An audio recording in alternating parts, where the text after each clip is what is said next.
साथियों, आपका अपने यूट्यूब चैनल जीएस के निर्दोष शिक्षक में स्वागत है। दोस्तों, आज हम चर्चा करेंगे 19 अक्टूबर 2022 के करंट अफेयर्स पर। चलिए शुरू करते हैं आज का क्लास।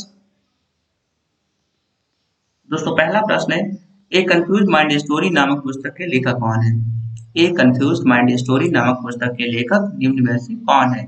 विनोद संपत, राहुल मुखर्जी, साहिल सेठ या इनमें से कोई नहीं? तो सही जवाब है साहिल सेठ। ये कंफ्यूज माइंड स्टोरी पुस्तक जो है वह साहिल सेठ जी के द्वारा लिखी गई है। किसके द्वारा लिखी गई है? साहिल सेठ के द्वारा। साहिल सेठ जी भारतीय राजस्व सेवा के एक अधिकारी हैं। वर्तमान में वह संयुक्त आयुक्त जीएसटी, कस्टम और नार्कोटिक्स के रूप में कार्य कर रहे हैं। एक कंफ्यूज माइंड स्टोरी पुस्तक ब्लू रोज पब्लिशिंग हाउस के द्वारा प्रकाशित की गई है। यह पुस्तक आध्यात्मिक और भौतिक दुनिया के बीच के अंतर पर आधारित है। नोट कर लीजिए दोस्तों। बढ़ते हैं अगले प्रश्न की ओर।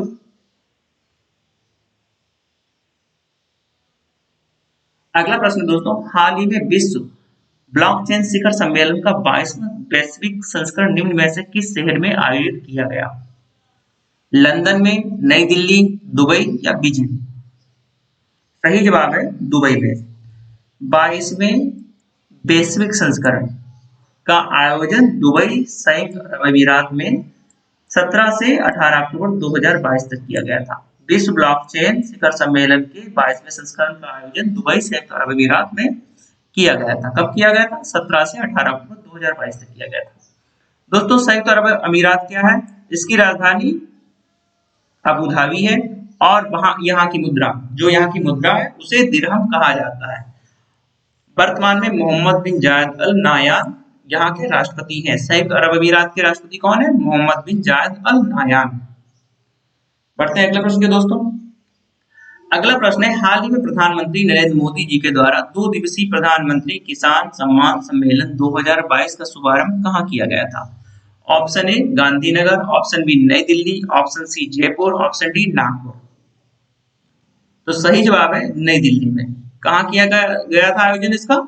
नई दिल्ली में किया गया था। 17 अक्टूबर 2022 को प्रधानमंत्री नरेंद्र मोदी जी के द्वारा नई दिल्ली में स्थित भारतीय कृषि अनुसंधान संस्थान में 2 दिवसीय प्रधानमंत्री किसान सम्मान सम्मेलन 2022 का आयोजन किया गया था। नोट कर लीजिएगा। प्रश्न में पूछा जा सकता है दोस्तों कि वर्तमान में भारत के कृषि और किसान कल्याण मंत्री कौन है? तो आप बता सकते हैं नरेंद्र तोमर जी। नरेंद्र तोमर जी वर्तमान में भारत के कृषि और किसान कल्याण मंत्री हैं। नोट कर लीजिएगा। बढ़ते हैं अगले प्रश्न की ओर। अगला प्रश्न दोस्तों, हाल ही में किसने वे विभाग के तहत लेखा महानियंत्रक के रूप में पदभार ग्रहण किया है? Option A Bharati Das, option B Sonali Singh, option C Deepak Das, option D Nirmala Sen Gupta. तो सही जवाब है भारती दास। भारतीय सिविल लेखा सेवा की अधिकारी भारती दास जी ने 18 अक्टूबर 2022 को व्यय विभाग के तहत, किस विभाग के तहत? व्यय विभाग के तहत लेखा महानियंत्रक के रूप में पदभार ग्रहण किया है। वह 27वें सीजीए के रूप में कार्य करेंगे। वह 27वें सीजीए के रूप में कार्य करेंगी। वह वर्ष 1988 बैच की आईसीएस अधिकारी हैं और वह इससे पहले प्रधान मुख्य लेखा नियंत्रक, केंद्रीय प्रत्यक्ष कर बोर्ड और विदेश मंत्रालय एवं गृह मंत्रालय में भी कार्य कर चुकी हैं। लेखा महानियंत्रक सीजीए भारत सरकार के लेखांकन मामलों पर प्रमुख सलाहकार होता है। जो लेखा महानियंत्रक होता है वह भारत सरकार के लेखांकन मामलों पर प्रमुख सलाहकार होता है। भारत सरकार को सलाह देने का कार्य करता है। बढ़ते हैं अगले प्रश्न की ओर। अगला प्रश्न है दोस्तों, इंटरपोल की 90वीं महासभा 18 अक्टूबर से 21 अक्टूबर 2022 तक निम्न में से किस शहर में आयोजित की जा रही है? इसका आयोजन किस शहर में किया जा रहा है? पेरिस में, बीजिंग में, टोक्यो में या नई दिल्ली में? तो सही जवाब है नई दिल्ली में किया जा रहा है। इंटरपोल की 90वीं महासभा का आयोजन 18 अक्टूबर से 21 अक्टूबर 2022 तक नई दिल्ली में किया जा रहा है। कहाँ किया जा रहा है? नई दिल्ली में किया जा रहा है। यह महासभा 25 साल के बाद भारत में आयोजित की जा रही है। इससे पहले इसका आयोजन वर्ष 1997 में भारत में किया गया था। अंतरराष्ट्रीय आपराधिक पुलिस संगठन या इंटरपोल, या जिसे कहा जाता है इंटरनेशनल क्रिमिनल पुलिस ऑर्गेनाइजेशन, इसका गठन कब हुआ था? 7 सितंबर 1923 को हुआ था। इसका मुख्यालय लियोन फ्रांस में है और इसमें कुल सदस्य देश 195 हैं और वर्तमान में इसके प्रेसिडेंट अहमद नासर अल रईसी हैं। बढ़े दोस्तों अगले प्रश्न की ओर। अगला प्रश्न है, हाल ही में किसे भारत के 50वें मुख्य न्यायाधीश के रूप में नियुक्त किया गया है? Option A Uday Umesh Lalit, option B Dhananjaya Yeshwant Chandrachud, option C Sanjay Kishan Kaul, option D S Abdul Nazeer. तो सही जवाब है धनंजय यशवंत चंद्रचूड़ जी को भारत के 50वें मुख्य न्यायाधीश के रूप में नियुक्त किया गया है। 50वें मुख्य न्यायाधीश के रूप में किसे? धनंजय यशवंत चंद्रचूड़ जी को, जिन्हें डीवाई चंद्रचूड़ भी कहा जाता है। वह 9 नवंबर 2022 को अगले न्यायाधीश के रूप में पदभार ग्रहण करेंगे और वह किसकी जगह लेंगे? उदय उमेश ललित, जो कि वर्तमान में भारत के मुख्य न्यायाधीश हैं, उनका स्थान ग्रहण करेंगे। इससे पहले धनंजय यशवंत चंद्रचूड़ जी इलाहाबाद उच्च न्यायालय के पूर्व न्यायाधीश और बॉम्बे उच्च न्यायालय के पूर्व न्यायाधीश के रूप में भी कार्य कर चुके हैं। भारत के सुप्रीम कोर्ट की स्थापना कब हुई थी? 28 जनवरी 1950 को हुई थी और इसका गठन भारतीय संविधान के अनुच्छेद 124 के तहत किया जाता है।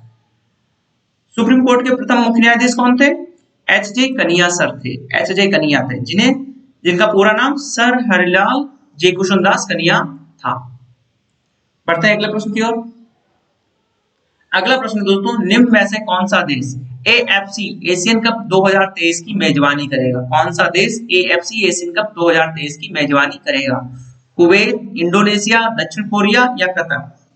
तो सही जवाब है कतर। 18वें एएफसी एशियाई कप 2023 का आयोजन कतर में किया जाएगा। इससे पहले यह टूर्नामेंट चीन में आयोजित किया जाना था, लेकिन इस साल की शुरुआत में चीन ने अपनी सख्त जीरो कोविड नीति के कारण एशियाई कप की मेजबानी करने में असमर्थता व्यक्त की, इसलिए इसका ट्रांसफर कहां कर दिया गया? कतर में कर दिया गया। भारत सऊदी अरब को एफसी एशियन कप 2027 के संभावित मेजबान के रूप में चुना गया है। मतलब जो 2027 का जो एएफसी एशियन कप होगा वह भारत या सऊदी अरब में आयोजित किया जा सकता है। पहला एएफसी एशियाई कप वर्ष 1956 में हांगकांग में आयोजित किया गया था। यह टूर्नामेंट हर 4 साल में आयोजित किया जाता है। 17वां एशियाई कप 2019 में संयुक्त अरब अमीरात में आयोजित किया गया था और यह खिताब किसने जीता था? कतर ने यह खिताब जीता था। कतर की राजधानी कहाँ है? कतर की राजधानी दोस्तों दोहा में है और वहां की मुद्रा कौन सी है? कतरी रियाल। जो कतर की मुद्रा है उसे कतरी रियाल कहा जाता है और वहां की मुद्रा दोहा है। एशियाई फुटबॉल महासंघ का गठन कब हुआ था? 1954 में हुआ था, मनीला फिलीपींस में। और इसमें कुल 47 सदस्य देश शामिल है। इसका मुख्यालय कुआलालंपुर मलेशिया में है और इसके वर्तमान अध्यक्ष बहरीन के शेख सलमान बिन अब्राहिम अल खलीफा है। नोट कर लीजिएगा, काफी इंपॉर्टेंट न्यूज है। बढ़ते हैं अगले प्रश्न के दोस्तों। अगला प्रश्न है, हाल ही में किसे साल 2022 के बुकर पुरस्कार से सम्मानित किया गया है? पर्सिवल, एवरेट, एलन गॉर्नर, सेहान करुणा तिलक, क्लेयर कीगन? तो सही जवाब है सेहान करुणा तिलक। सेहान करुणा तिलक को उनके दूसरे उपन्यास the 7 moons of Maali Almeida के लिए साल 2022 के बुकर पुरस्कार से सम्मानित किया गया है। साल 2022 के बुकर पुरस्कार से सम्मानित किया गया है। 1992 में द इंग्लिश पेशेंट के लिए इस पुरस्कार से सम्मानित होने वाले माइकल ओंडाचे के बाद करुणा तिलक यह पुरस्कार पाने वाले दूसरे श्रीलंकाई नागरिक बन चुके हैं। अब बुकर अवार्ड क्या होता है? बुकर अवार्ड एक साहित्यिक पुरस्कार है। एक साहित्यिक पुरस्कार है जो हर साल यह पुरस्कार हर साल अंग्रेजी भाषा में लिखे गए और ब्रिटेन या आयरलैंड में प्रकाशित हुए बेस्ट नॉवेल को दिया जाता है। और इस पुरस्कार के साथ 50,000 ग्रेट ब्रिटेन पाउंड की रकम भी विजेता को प्रदान की जाती है। और इस पुरस्कार की पुरस्कार जो था सर्वप्रथम कब दिया गया था? वर्ष 1969 में दिया गया था। नोट कर लीजिएगा इसे। बढ़ते हैं अगले प्रश्न को। दोस्तों अब आपको बताना है 2022 के साहित्य के नोबेल पुरस्कार से निम्न में से किसे सम्मानित किया गया है? Abdul Razak Gurnah, Annie Ernaux, Salman Rushdie, Benjamin List? दोस्तों इस प्रश्न का जवाब आप कमेंट बॉक्स में लिख के बताइएगा। कि 2022 की साहित्य के नोबेल पुरस्कार से किसे सम्मानित किया गया है?